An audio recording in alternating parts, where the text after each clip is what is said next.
Purposes for this, well, actually, we want to develop a whole seminar and do this over a weekend. So this is just kind of our step one. 이번 강의를 통해 데이트와 결혼을 위한 준비 과정에 대한 기초 작업을 하기를 원하는데 이번 강의에 세 가지 목적이 있다면 첫 번째는 성경적인 관점을 드리길 원하고 두 번째는 바운더리가 무엇인지 분명하게 저희가 말하기 원합니다. 그 이유는 많은 분들이 어떤 아주 분명한 바운드리를 정의하지 않고 자신들이 원하는 대로 하시거나 아니면 그냥 생각해보지 않고 그냥 흘러가는 대로 아니면 성령 이끄시는 대로 너무 막연하게 이렇게 하기 때문에 정확하게 바운드리를 적기를 원합니다. 또 세 번째는 잘못된 이상주의나 잘못된 기대를 노출시키를 원합니다. 오늘 저녁에 많이 얘기는 안 하겠지만 이제 제가 드린 노트에 더 많은 내용이 나와 있습니다.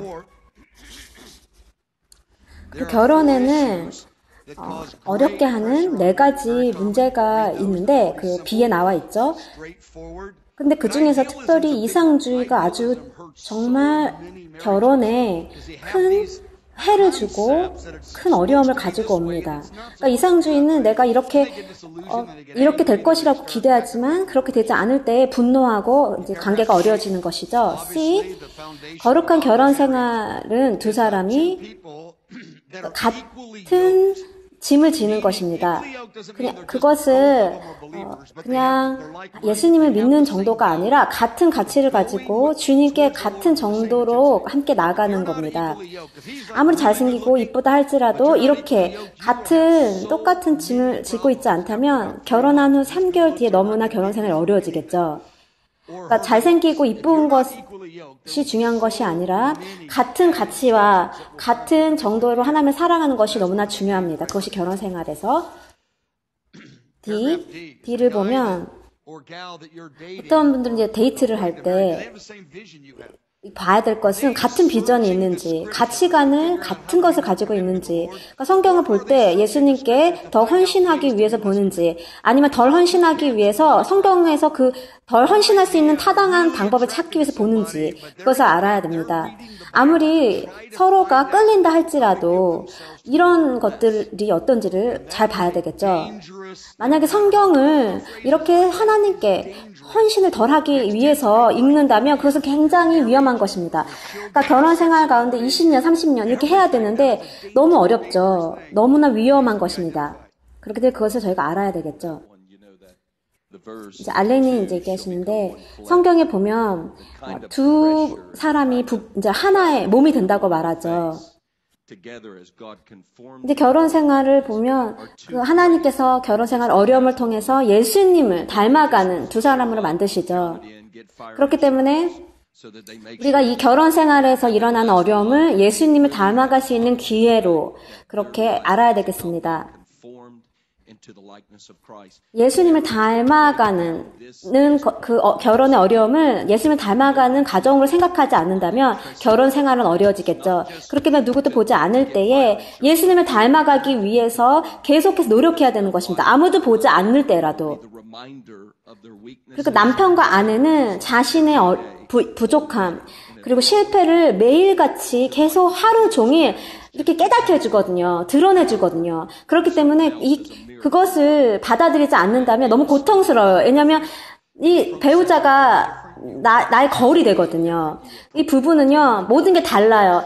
내가 어떻게 오락을 하는지, 어떻게 시간을 활용하는지, 그리고 내가 자녀를 양육하는 가치관, 돈을 쓰는 가치관, 이 모든 것이 다 달라요. 그렇기 때문에 끌리는 것이 중요한 것이 아니에요. 끌린다는 것, 내가 아주 이 사람 좋아한다는 것은 20년, 30년을 결혼 생활을 할 때 그리 도움이 되지 않아요. 만약에 끌림 때문에, 좋아하는 것 때문에만 결혼한다면 그것은 결혼 생활에 재앙을 가지고 옵니다.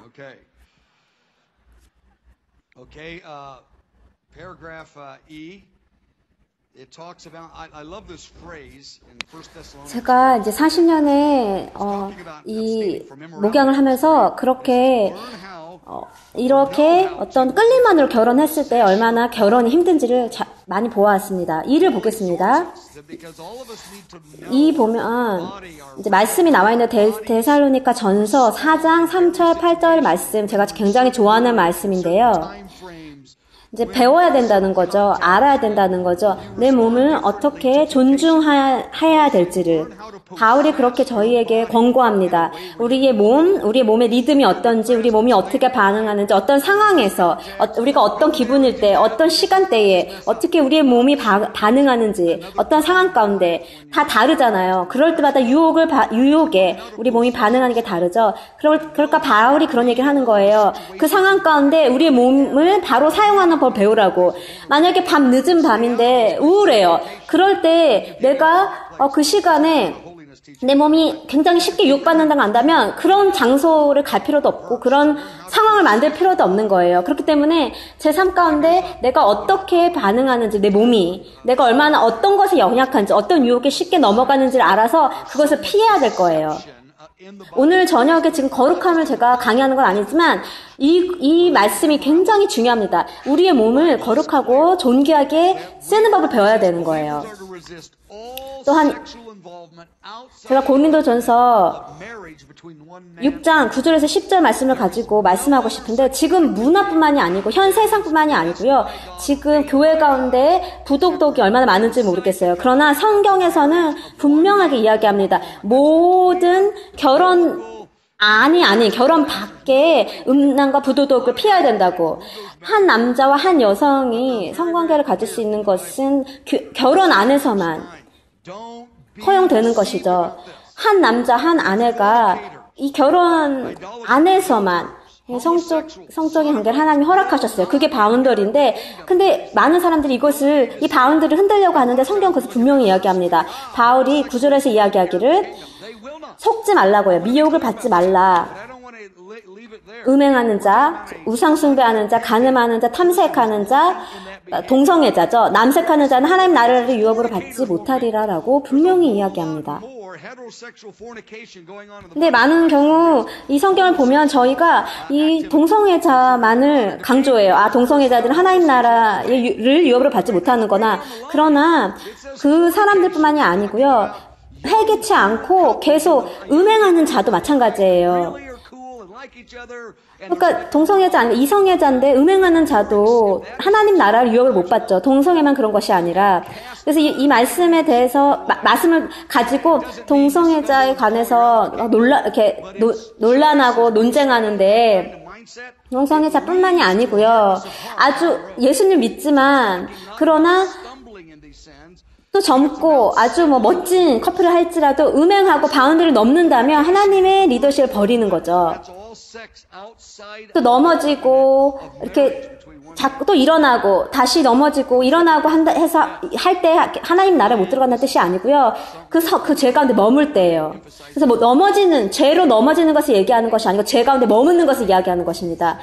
음행하는 자가 처음으로 이 리스트에 나오죠. 음행이라는 것은 결혼의 언약 밖에서 일어난 모든 성적인 행동들이죠. 이제 F를 보도록 하겠습니다. 다이앤이 지금 이 말씀을 좀 강조하고 싶죠. 이 부분을. 네, 제가 이 부분을 강조하고 싶어요. 특별히 여기 아이압에 계신 젊은이들에게 말하고 싶습니다. 여러분은 지금 기도실이 있는 그런 환경, 사람들에게 이렇게 양육받는 그런 환경, 육적으로, 영적으로, 감정적으로 치유를 받을 수 있는 그런 환경 가운데 있죠. 주님이 불러주신 노래도 듣고 하나님의 말씀도 계속 듣고 계속 하나님의 말씀 가운데 깊이 들어가도록 격려를 받죠. 이런 모든 것들, 지금 그런 것들이 여러분의 주위에서 여러분에게 일어나고 있어요. 여러분이 거기 참여하고 있습니다. 지금이 그때예요.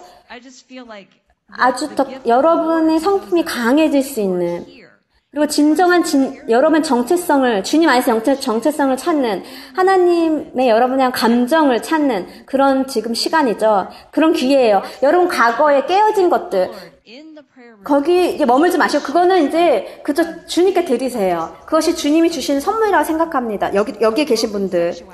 여러분 이제 치유받으세요. 회복을 받으세요. 그런 환경이에요. 매일같이 여러분이 하나의 말씀을 가지고 이렇게 프로세스할 수 있어요. 주님과 함께 기도실에서 이 문제들을 고통과 실망과 깨어짐과 또 깨어진 성에 대해서도 내가 성생활이 깨어졌던 거 성의 영역에서 그런 부분에서 주님께서 우리 지금 우리가 있는 환경 가운데서 우리를 회복시키기 원하세요. 그래서 여러분께 격려합니다. 여러분 기도실에 계실 때에 정말 의도적으로 그 시간을 아주 소중히 쓰세요.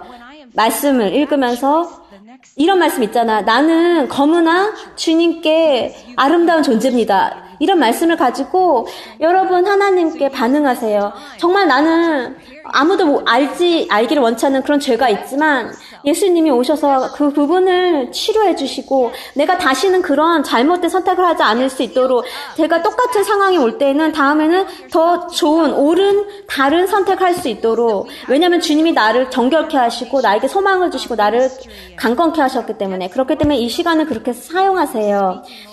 여러분이 정말 이 결혼을 준비하며 정말 치유받고 완전해지도록 여러분 가능한 한 빨리 그 일을 하세요. 여기 지금 아이앱에서 많은 프로그램이 있잖아요. 파운데이션이라는 그런 사역도 있고요. 좋은 상담가들도 있고요. 그러니까 그 사람을 찾아가서 여러분 이렇게 회복되십시오.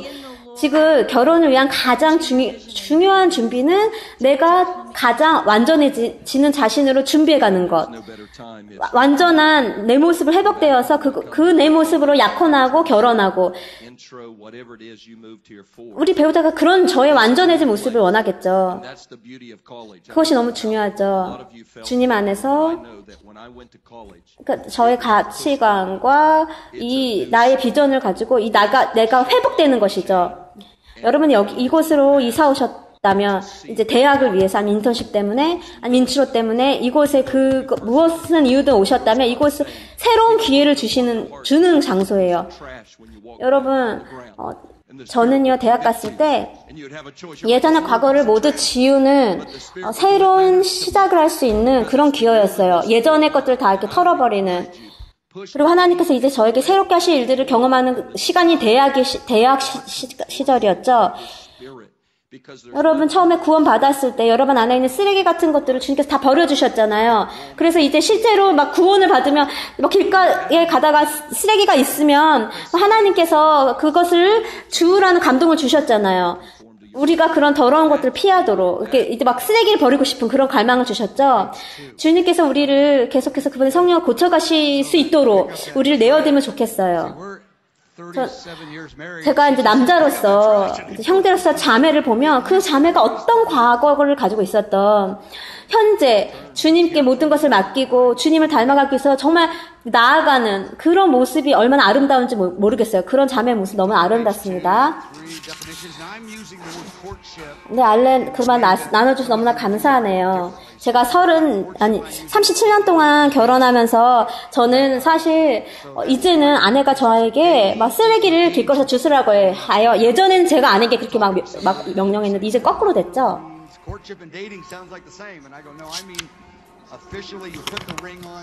이제 페이지 3페이지를 보면 이제 데이트, 약혼, 결혼에 대해서 이제 목적을 이야기할 건데 여기서 제가 사용하는 콜십을 다른 사람들은 다르게 정의하지만 저는 약혼으로 씁니다.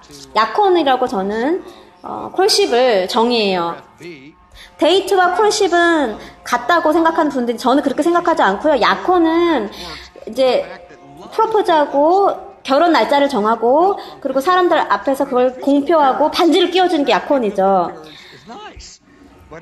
이제 오늘은 특별히 데이트에 대해서 제가 이야기하고 싶어요. 왜냐면 나머지 두 개는 너무나 분명하기 때문에 B를 보겠습니다. 관계가 잘 발전하려면 아니면 결혼 생활이 성공하려면 이 사랑은 이렇게 외적인 어떤 끌림에 세워지는 게 아니에요. 물론 외적인 끌림도 중요하죠. 하지만 이렇게 그 끌림이 결혼 생활을 유지시켜주지 않아요. 20년, 30년, 40년, 60년을 결혼 생활을 하는데 서로를 사랑하게 되는 이유는 그 서로를 향한 존경이 자라기 때문이에요.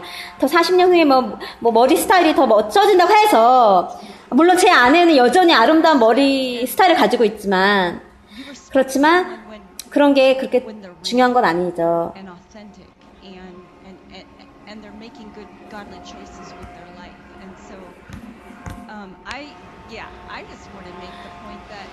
저는 아주 심각한 그런 이야기를 하고 있어요. 포인트를.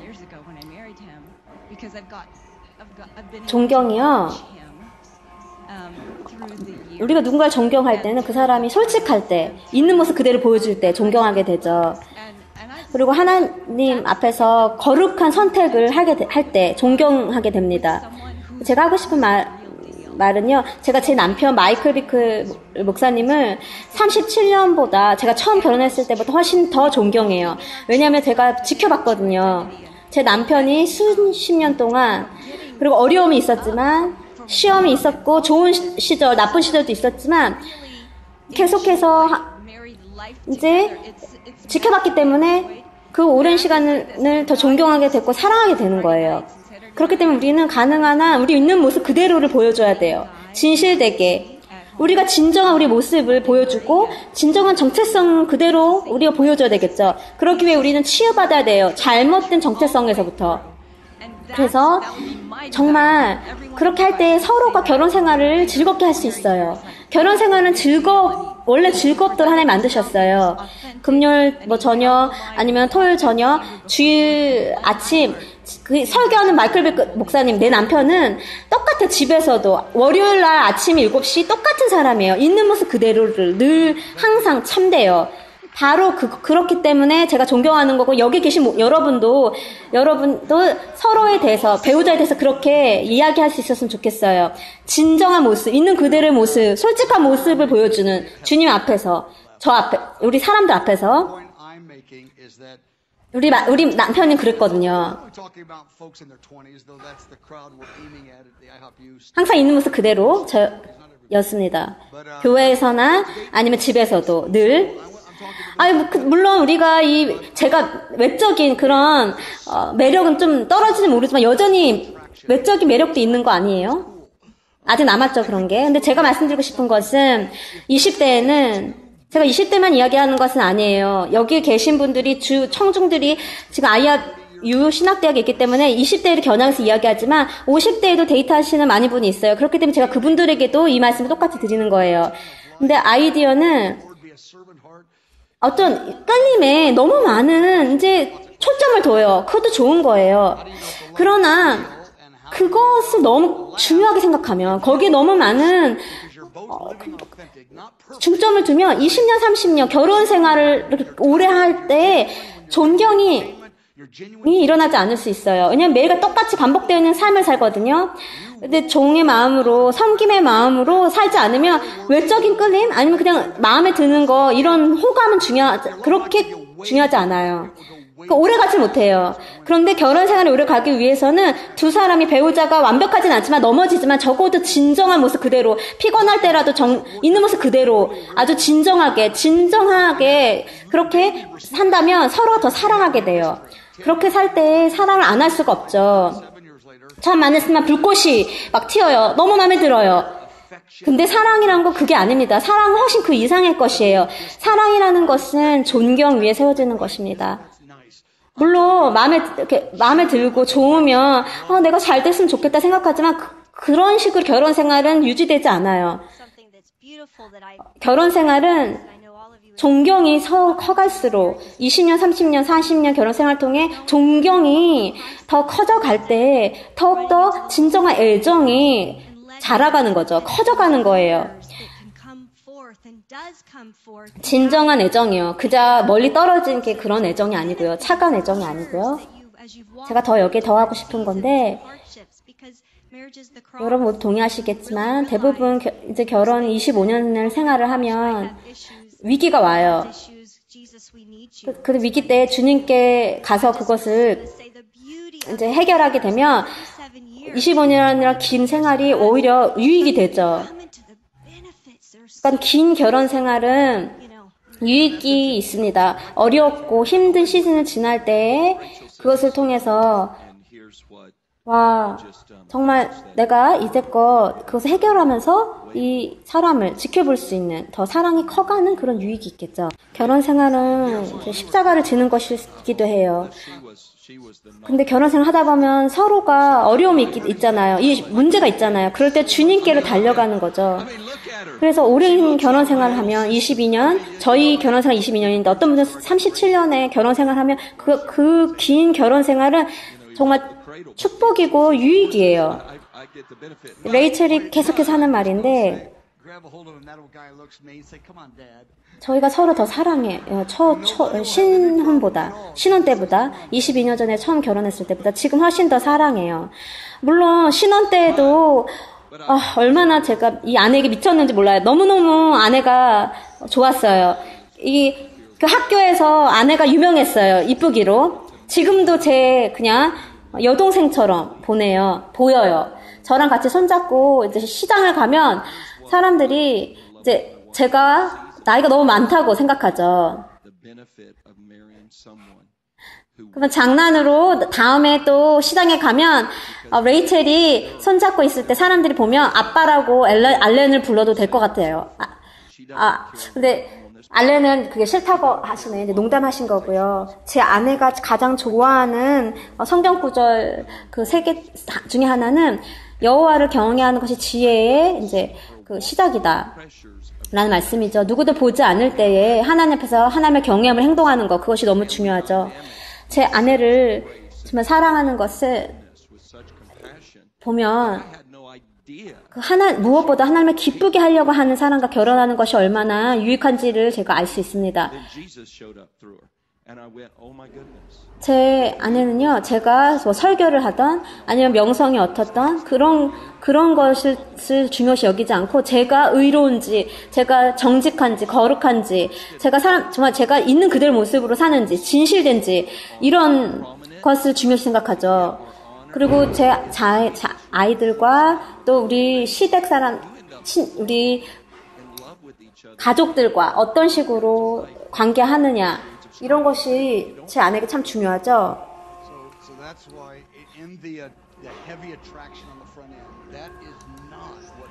그렇게 올바르게 반응하지 않는다면 제가 여기 서 있지 못했을 거예요.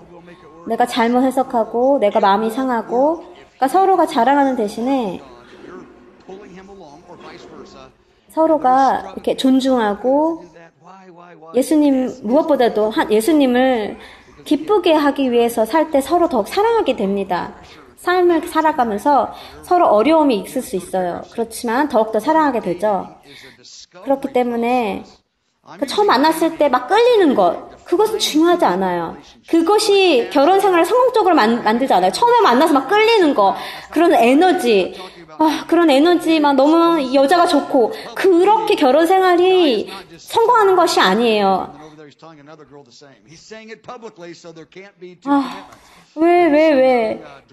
왜 내가 이렇게 해야 되나? 왜냐면 서로 처음 만났을 때 끌리는 그런 강한 끌리는 결혼 생활에서 문제를 해결하지 못하기 때문이에요. C를 보겠습니다. 데이트는 목적은 발견해가는 프로세스예요. 과정이죠. 데이트라고 하는 것은 이제 그냥 제가 데이트라고 말하면 그냥 밥 먹고 식사하고 이 사람 어떤가 이렇게 그냥 가볍게 만나는 것이 아니고, 제가 말한 데이트는 공적으로 다 사람들에게 알리고 이렇게 굉장히 심각하게 받아들이는 거예요. 그러니까 헌신하는 거예요. 제가 믿기로 데이트의 목적은요, 그냥 뭐 재미있는 시간을 아주 이쁜 사람과 잘생긴 사람과 갖는 것이 아니고요. 내가 이 사람과 결혼하기 원하는지 그것을 발견해 가는 것이 데이트의 목적이에요. 내가 뭐 이렇게 끌리는 사람과 만나서 좋은 시간 보내는 거, 그것은 결혼 생활에 재앙을 가져와요. 이것은 지금 현 세상이 우리에게 주는 메시지고 문화예요. 근데 이 데이트 중에는 서로 삶의 비전이 같은지, 가치관이 같은지, 목적이 같은지 이것을 알아가야 돼요. 그리고 나서 우리가 이제 약혼을 하게 되는 거죠. 그게 맞는다면. 근데 지금 이 세상의 미디어가 데이트를 그냥 아주 만나서 그냥 재미있는 시간을 가지는 거, 뭐 끌리고 불꽃이 튀기고 뭐 서로 이렇게 영혼의 반려자를 만나고 뭐 같이 만나서 즐거운 시간을 보내고 그러고 나서 뭐 이렇게 우리가 이렇게 신체 접촉도 하고 그러다 2년 후에 또 헤어지고 또 다른 사람 만나고 이건 세상이 주는 메시지예요. 우리는 그렇게 데이트하면 안 되고 데이트의 목적은 내가 이 사람과 결혼을 할 것인가 약혼까지 갈 것인가를 결정하는 것이 목적이에요. 그렇게 뭐 그냥 쉽게 만나서 데이트하고 또 헤어지고 다른 사람 만나고 그러지 마세요. 그리고 데이트를 할 때는 이 사람일 수도 있겠다. 이 사람이 내 배우자가 될 수도 있겠다라고 이제 생각하는 거죠. 이 사람이 나의 잠재적인 배우자가 될 수 있겠다라고 데이트할 때 그 사람에게 그런 이야기를 할 필요는 없고 마음속으로만 생각하라고 하셨어요. 그러나 이것은 지혜의 원리라고. 우리가 그냥 커피 마시고 이런 것이 데이트가 아니에요. 데이트는 정말 데이트는 이제 심각하게 생각하는 거죠. 정말 심각하게 우리가 아주 진실되게 데이트한다면 결혼할 것인가 안 할 것인가 그렇게 우리가 이제 그것을 알아가는 과정인데요. 데이트하는 과정에서는 키스하면은 안 된다고 저는 생각해요. 미디어는 지금은 세상의 미디어는 그렇게 해도 된다고 말하지만 성경에 보면 바울도 이것에 대해서 이제 이야기하는데 또 저도 여러분에 공고하기를 데이트할 때 키스하지 마세요. 왜냐면은 데이트할 때의 목적은 가치가 같은지, 어떻게 비전이 같은지, 비전은 어떤 것을 가졌는지, 어떤 상황과 어떻게 반응하는지, 그것을 알아가는 과정이거든요. 발견해가는, 알아가는 과정이에요. 그렇기 때문에, 만약에 신체적 접촉을 하면, 신체적 접촉의 그 쾌락을 그냥 혼동하게 돼요. 사랑이라고. 저 신체적으로 만지는 그 좋아하는 쾌락을 사랑으로 착각하죠. 근데 그것은 사랑이 아닙니다. 혼동을 갖고 와요. 이 알아가는, 발견해가고 서로에 대해 알아가는 데이트 과정에 혼란을 가지고 옵니다. 신체 접촉을 하면 이제 서로 이렇게 묶임이 일어나요. 묶임이 일어나기 때문에 혼동이 오죠. 가치가 같지 않은데, 근데 막 어떻게 계속 묶이게 돼요, 서로가. 네, 물론 데이트하는 상대가 천국 갈 것인지 보는 것이 아니라, 그러니까 정말 믿음이 있는지 그러니까 구원을 받았는지 보다 정말 진심으로 내가 원하는 만큼 내가 그 사람도, 상대도, 배우자도 하나님을 추구하고 사랑하는지를 그렇게 가야 되겠죠. 형제분들이 이렇게 문에서 지키는 자예요. 자매들도 그렇긴 하지만 형제가 그런 분들이에요. 여러분이 지금 기준을 만들고 바운더리를 만들어야 돼요. 형제께서 우리 지금 2단계에서는 이렇게 하지 않겠습니다. 2단계에서는 이걸 하겠습니다. 2단계에서는 키스하지 않겠습니다. 이렇게 그걸 정하고 자매를 이끌어가야 돼요. 그래서 어두운 주차장에 우리 둘이 있지 말자. 우리 너무 어두운 데 있지 말고 그리고 부모님이 있는 집으로 가자. 이렇게 형제가 이끌어야 돼요. 형제가 그렇게 바운더리를, 선을 긋는 자예요. 네, 저도 이 형제가 이 바운더리 영역에서 이렇게 정말 연약한 거를 보는데 제 아들들에게도 이렇게 말해요. 바운더리를 너희가 정하라고. 남자니까 남자로서 정확하게 바운더리를 정하고 자매를 보호해주고 자매를 소중히 여겨주고 이 바운더리를 소중히 여기라고. 계속 이 자매를 내가 원하는 대로 계속 이렇게 내가 원하는 대로 끌어가고 이 바운더리를 넘어서 자매를 계속 내가 원하는 대로 하면 자매는 너무 힘들죠. 그 바운더리를 막 밀면 안 돼요. 오히려 거꾸로 형제가 바운더리를 긋고 자매로 하여금 바운더리를 넘지 않도록 해야 돼요. 그렇지 않으면 혼란이 오죠. 그리고 자매는 형제를 믿을 수가 없어요. 신뢰할 수가 없어요. 형제가 그렇게 바운더리를 긋고 거기 넘지 않도록 하지 않고 자매를 자꾸 바운더리 너머로 이렇게 밀면 자매는 형제의 리더십을 믿을 수 없어요. 신뢰할 수가 없어요. 이제 4번을 보면요. 페이지 4의 4번을 보면 간단히 말해서 약혼 반지를 받기 전에는 키스하지 말고 결혼 시절에는 옷을 벗지 말아라. 이것이 중요합니다. 제가 이 얘기를 꼭 하고 싶었어요. 너무 좋은 말인데 한 번만 더 해주세요. 형제분들, 제가 이렇게 레이첼도 얘기하고 저도 얘기했는데 여러분 할 수 있어요. 이런 바운더리 긋는 거 할 수 있어요. 여러분 지킬 수 있습니다. 이게 형제분들이 그런 바운더리를 만들고 지키는 분이에요. 왜 할 수 있냐고 제가 말하냐면요. 수백 년 전에는 형제들이 당연히 이렇게 하는 것으로 생각했어요. 그래서 그때 정말 이렇게 데이트를 할 때 여자를 이제 부모의 집에서 데리고 올 때 그 아버지의 얼굴을 보고 인사를 할 때 자매를 존중하고 소중히 여기고 바운더리를 넘지 않을 것에 대해서 약속했었어요. 그것이 그렇지 않은 것은 예전에는 상상도 할 수 없었어요. 근데 여러분이 이 영역에서 많이 넘어졌다면 지금 하세요. 지금 하세요. 바운더리를 그으세요. 그럴 때 자매가 형제를 믿게 돼요. 이 바운더리를 정확하게 긋고 자매를 이끌어 가세요. 이것이 어렵다고 말하지 마세요. 아니요, 쉬워요. 할 수 있어요. 그렇게 할 때 자매가 신뢰하게 되죠. 이것이 어렵다고 말하는 거는 세속적인 문화가 교회에 들어와 있기 때문이에요. 그렇기 때문에 이것이 당연하게 여겨져요. 그냥 이 형제가 이 바운드를 잘 못 지키는 것은 세상의 문화의 영향을 받았기 때문이죠. 자, 4번 다시 말합니다. 간단히 말해서 약혼 반지를 손에 끼기 전까지는 키스하지 말고 결혼식 전에는 옷을 벗지 마세요. 근데 이 정도는 할게요. 요건 안 되지만 요건 할게요. 아니요. 그렇게 하지 마세요. 50년 동안 결혼 생활하면서 충분히 할 시간이 많아요. 50년 내내 이런 거 할 텐데 뭐가 그렇게 급하세요?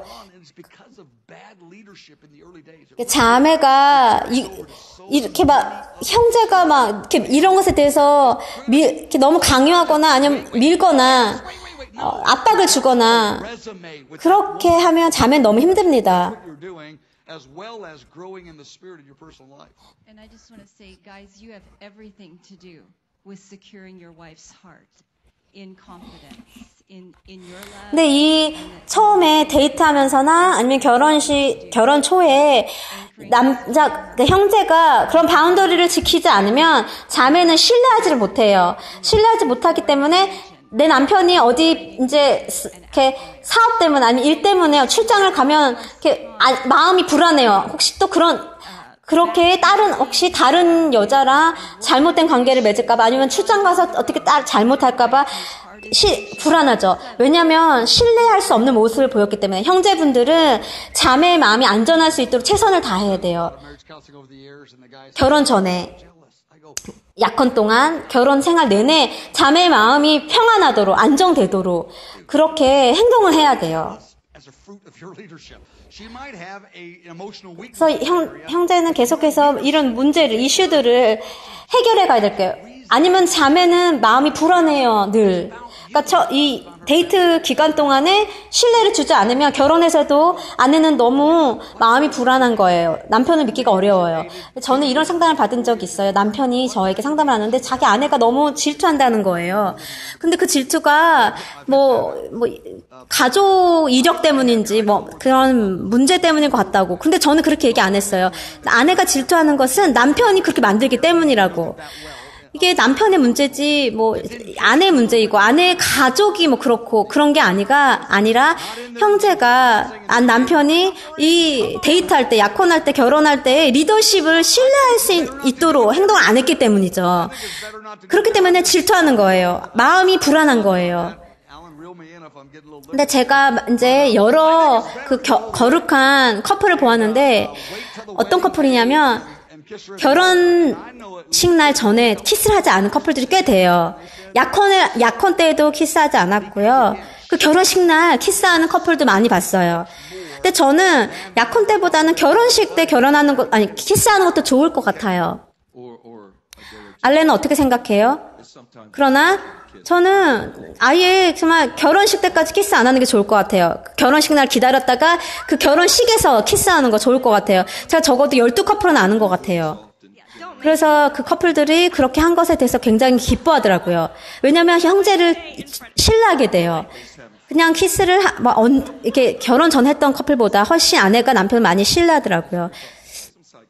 아니면 결혼식 전날 키스하는 거 좋을 것 같아요. 왜냐면 결혼식 날 너무 많은 사람이 있기 때문에 키스할 때 너무 긴장하거든요. 그래서 그 전날 이렇게 키스해도 나쁘지 않을 것 같아요.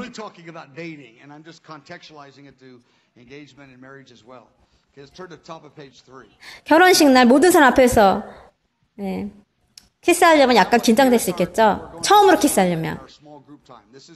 이건 그냥 제 개인적인 생각이에요. 제가 이제 이 약혼이라고 하는 콜십을 이제 그냥 넘길게요. 왜냐면 너무 분명하거든요. 근데 저희가 지금 데이트에 대해서 이야기하고 있어요. 약혼이란 이제 결혼은 이제 노트를 참조하시고요. 5페이지로 가겠습니다. 이제 저희가 소그룹 시간 때 이런 이야기를 할 건데 오늘 저희가 이거 굉장히 알아야 될 중요한 포인트예요. 제가 정말 강력하게 제안하는데요. 저도 이렇게 배웠어요. 저희 청년부 리더에게 뭐라고 가르쳤냐면 적으라고 종이에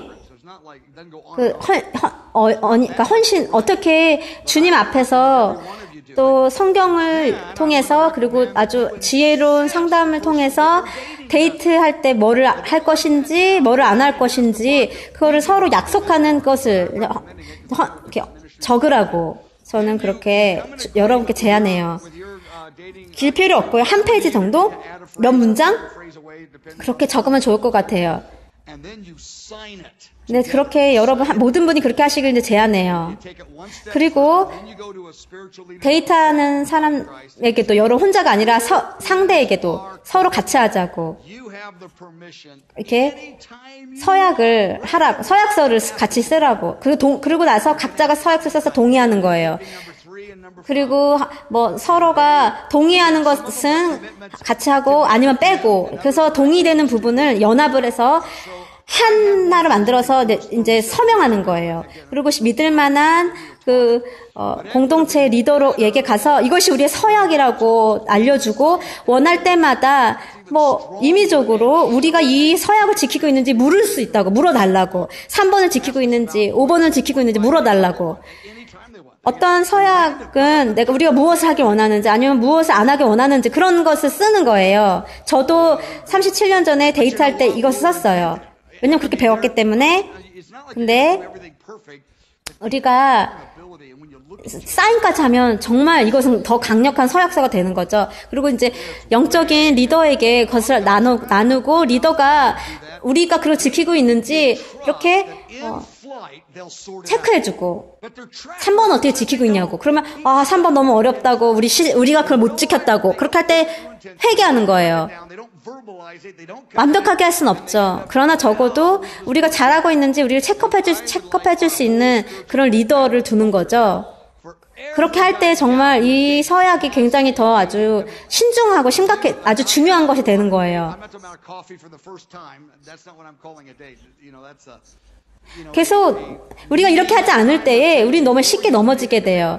의도적으로 우리가 적거나 대화하지 않으면 그냥 되는 대로 하면 우리가 그냥 맨날 데이트 중에도 계속 넘어지게 되죠. 근데 모든 데이트하는 분들은 이 데이트 서약서를 갖기를 원합니다. 그냥 몇 번 만나서 커피 마시고 식사하는 거, 몇 번 만나는 거, 이건 데이트가 아니에요. 그거는 데이트 할 것인지 안 할 것인지 그런 헌신을 하기 전에 그냥 만나보는 거죠. 그것을 이제 데이트하기 전에 그냥 만나는 거예요. 물론 우리가 좀 끌리기도 하고 우리가 이렇게 호감은 있어요. 그러나 아직 헌신하지 않았어요. 우리가 데이트할 것인지 헌신하지 않았기 때문에 그것은 데이트가 아니죠. 데이트가 아니라 데이트 전에 그냥 만나서 시간을 보내는 거죠. 같이 커피도 마시고 그럴 때는 아주 친밀한 대화를 하면 안 돼요. 물론 친밀한 신체 접촉도 하지 않아야 되겠죠. 그런데 이럴 때 만날 때 아주 친밀한 대화도 좋지 않아요. 하지 않아야 됩니다. 그러니까 우리가 데이트할 것인지 안 할 것인지 알기 위해서 만나는 거예요. 그러니까 그렇게 결정하기 위해서.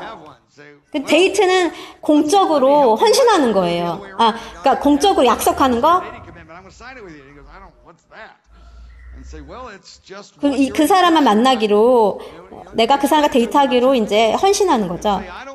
그리고 공개적으로 다 모든 사람이 알아야 되겠죠.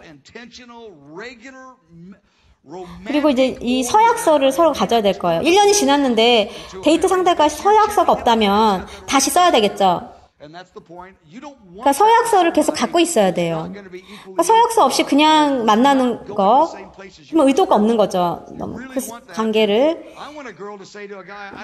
심각하게 생각하지 않는 것이 있어요. 그렇기 때문에 의도적으로 우리가 로맨틱한 마음을, 감정을 가지고 이 서약서를 써서 서로가 알아가는 거예요. 근데 이렇게 여러분과 똑같은 가치와 그리고 비전을 가지고 있지 않다면 결혼하는 것에 대해서 결혼하기가 어렵죠.